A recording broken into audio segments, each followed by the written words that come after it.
अस्सलाम वालेकुम दोस्तों, कैसे हैं आप सब लोग? उम्मीद है आप सब खैरियत से होंगे। दोस्तों, बेसिक फॉरेक्स ट्रेडिंग में आज हम जानेंगे कि पिप क्या होती है। दोस्तों, अगर आप फॉरेक्स ट्रेडिंग सीख रहे हैं तो आपका पिप के बारे में जानना बहुत ज़रूरी है। दोस्तों, पिप का मतलब होता है कि प्राइस मूवमेंट में सबसे छोटी तब्दीली। मिसाल के तौर पर प्राइस ने छोटी सी हरकत ऊपर या नीचे की तो उसको पिप में नापा जाता है।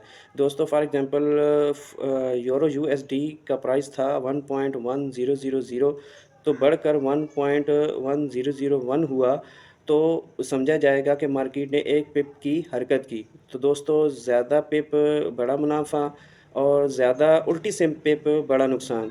हर ट्रेडर अपने प्रॉफ़िट और लॉस का हिसाब पिप में करता है। तो दोस्तों, पिप फॉरेक्स की इकाई है। हर ट्रेडर को पिप के बारे में समझ होनी चाहिए। दोस्तों, पिप रिस्क रिवार्ड रेशो और जज़्बात में ट्रेड नहीं करनी चाहिए, हमेशा प्लान से ट्रेड करें। दोस्तों, जो ट्रेडर पिप को समझता है, वो अपने लॉस और प्रॉफ़िट को कंट्रोल करना जानता है। दोस्तों, मेरी वीडियो अगर आप फ़ेसबुक और टिकटॉक पे देख रहे हैं, तो लाइक्स, फॉलो, शेयर ज़रूर कीजिए। अगर यूट्यूब पे देख रहे हैं, तो मेरे चैनल को सब्सक्राइब और बेल आइकन पर प्रेस कीजिए ताकि अगली वीडियो आप तक बर वक़्त पहुँचती रहे। अल्लाह हाफ़िज़।